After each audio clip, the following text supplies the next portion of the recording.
Good morning all of you. कैसे हो सभी। मैं एसपी सर एक बार फिर हाजिर हूँ आपके सामने अपने यूट्यूब चैनल @SP एजुकेशन में, SP एजुकेशन 18 में। तो प्लीज़ अगर आप चैनल पर नए हैं तो सब्सक्राइब ज़रूर कर दें। तो देर ना करते हुए आगे स्टार्ट करते हैं। बोर्ड एग्ज़ाम के लिए कक्षा 12 केमिस्ट्री के कुछ मोस्ट इम्पोर्टेंट क्वेश्चन जो इस बार पेपर में आएंगे और हर साल आते हैं, बहुत रिपीट होते हैं। तो पहला क्वेश्चन है केमिस्ट्री का, लेसन 6 है। क्लोरोबेंजीन बनाने की प्रयोगशाला विधि का रासायनिक समीकरण तथा इलेक्ट्रॉन स्नेही या नाभिक स्नेही प्रतिस्थापन अभिक्रिया की क्रियाविधि को समझाइए। बहुत इंपॉर्टेंट प्रश्न है, पेपर में बार बार आता है। रिपीट कर रहा हूँ फिर एक बार।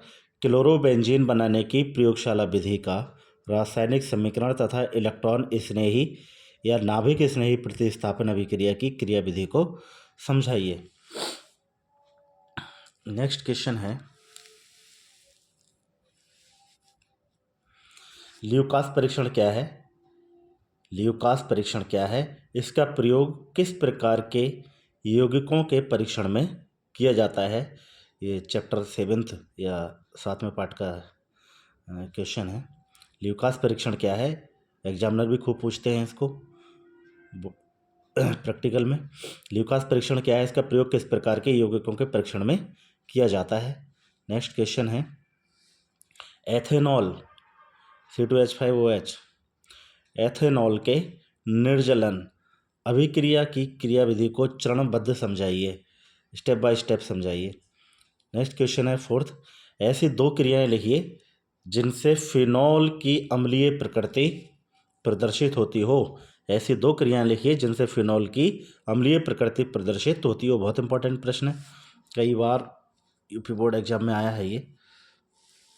नेक्स्ट क्वेश्चन है 5वां, एल्कोहल की फिनॉल तथा ईथर के प्रमुख उपयोग लिखिए। एल्कोहल, फिनॉल तथा ईथर के प्रमुख उपयोग लिखिए। नेक्स्ट क्वेश्चन, लकड़ी के भंजक आसवन से मेथिल अल्कोहल का निर्माण कैसे किया जाता है। लकड़ी के भंजक आसवन से मेथिल अल्कोहल का निर्माण कैसे किया जाता है, जिसमें पायरोलिग्नियस अम्ल बनता है। उस पायरोलिग्नियस अम्ल में कई सारे कंपाउंड्स होते हैं, उनमें से मेथिल अल्कोहल को अलग करते हैं, वो वाला क्वेश्चन है ये। जिसमें जो है हरी लकड़ियों को एक बड़े से बॉक्स में लोहे के रिटॉर्ट में भरकर गर्म कर लिया जाता है वायु की अनुपस्थिति में, वो वाला क्वेश्चन है ये। इंपॉर्टेंट है, खूब आता है एग्जाम में। रट डालिए फटाफट इस क्वेश्चन को आप लोग। नेक्स्ट क्वेश्चन है, फॉर्मेलिन क्या है, इसके उपयोग लिखिए। फॉर्मेलिन क्या है, इसके उपयोग लिखिए। फॉर्मेलिन इंपॉर्टेंट क्वेश्चन है। नेक्स्ट, प्रयोगशाला में फॉर्मेल्डिहाइड बनाने का वर्णन कीजिए। इसकी सांद्र NaOH घोल व अमोनिया के साथ होने वाली समीकरण को समझाइए। होने वाली समीकरण को समझाइए। नेक्स्ट क्वेश्चन है 9वां, शुद्ध एसीटोन बनाने की प्रयोगशाला विधि का वर्णन कीजिए। शुद्ध एसीटोन बनाने की प्रयोगशाला विधि समझाना है। इसमें इसके दो भौतिक गुण और रासायनिक गुण भी याद कर लेंगे, साथ में उपयोग भी याद कर लेना। एसीटोन बनाने की प्रयोगशाला विधि का वर्णन करेंगे, इसमें इसके केमिकल प्रॉपर्टीज, फिजिकल प्रॉपर्टीज, इसकी यूजेज भी याद कर लेंगे आप लोग। क्वेश्चन नंबर 10 है, यूरोट्रोपिन पर टिप्पणी लिखिए। यूरोट्रोपिन पर टिप्पणी लिखिए, इंपॉर्टेंट प्रश्न है। और आगे बढ़ते हैं,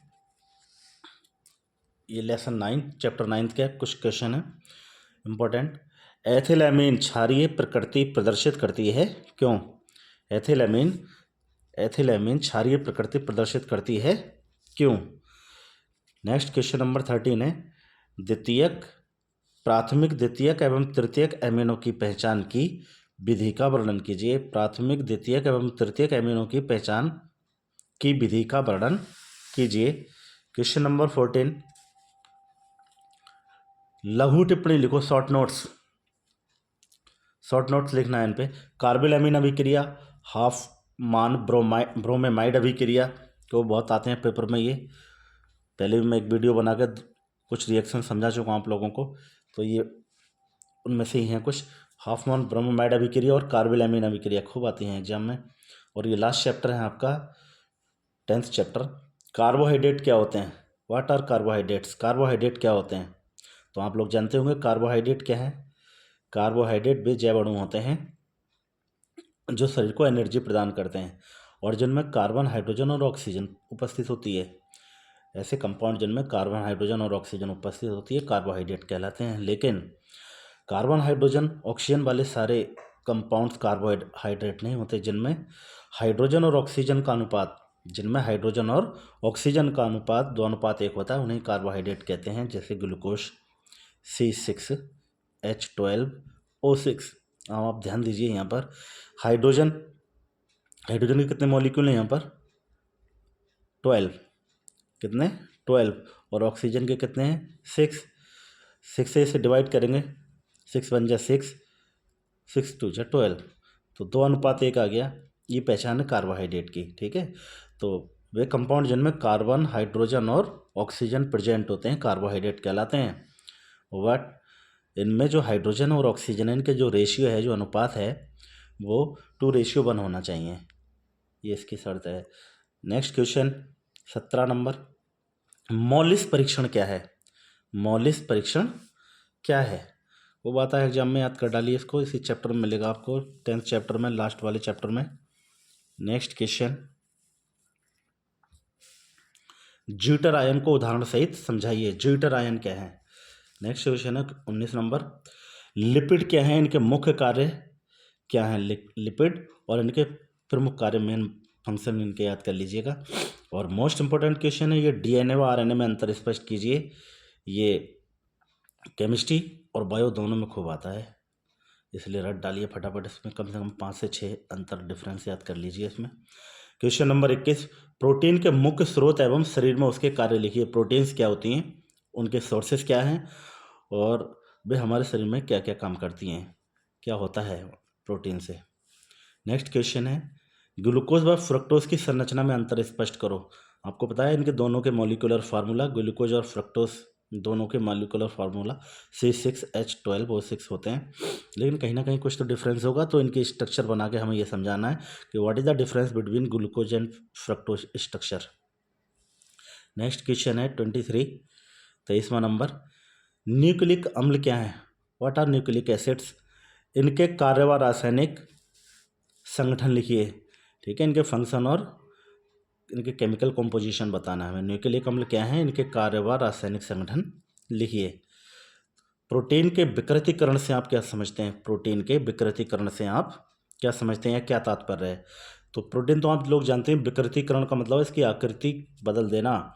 जब प्रोटीन को गर्म किया जाता है या किसी और रीजन से, इसकी जो स्ट्रक्चर्स होती है उसमें जो चेंजेस हो जाते हैं, ठीक है। प्रोटीन की स्ट्रक्चर में चेंज होने को ही हम विकृतीकरण कहते हैं। याद कर लेना इसको अच्छे से आप लोग। तो ये कुछ क्वेश्चन है और ये एग्जाम के लिए बहुत इंपॉर्टेंट क्वेश्चन है, फटाफट इनको रट डालिए। काफ़ी कुछ आपको इन क्वेश्चन में से देखने को मिल जाएगा, तो फटाफट देर ना करते हुए इन क्वेश्चंस को अभी पुस्तक उठाइए, बुक उठाइए और रट डालिए फटाफट। 20 क्वेश्चन मैं पहले आपको पहली वीडियो में भेज चुका हूँ और 24 क्वेश्चन ये हैं। ये 44 क्वेश्चंस हो गए। इन 44 क्वेश्चंस में से आपको काफ़ी क्वेश्चन एग्जाम के पेपर में ज़रूर देखने को मिलेंगे और कुछ इंपॉर्टेंट और क्वेश्चन था सर न्यूमेरिकल लेकर, अंकित प्रश्न लेकर, न्यूमेरिकल लेकर, सवाल लेकर मैं अगले वीडियो बहुत जल्दी आपके सामने लेकर आने वाला हूँ। तब तक आप इनको फटाफट कर डालिए। कोई किसी तरह की समस्या हो तो कमेंट बॉक्स में कमेंट करके प्लीज़ पूछ लेना, ठीक है। मैं उसमें अपना मोबाइल नंबर भी डाल दूँगा, कोई समस्या हो आप फ़ोन भी कर सकते हैं। धन्यवाद।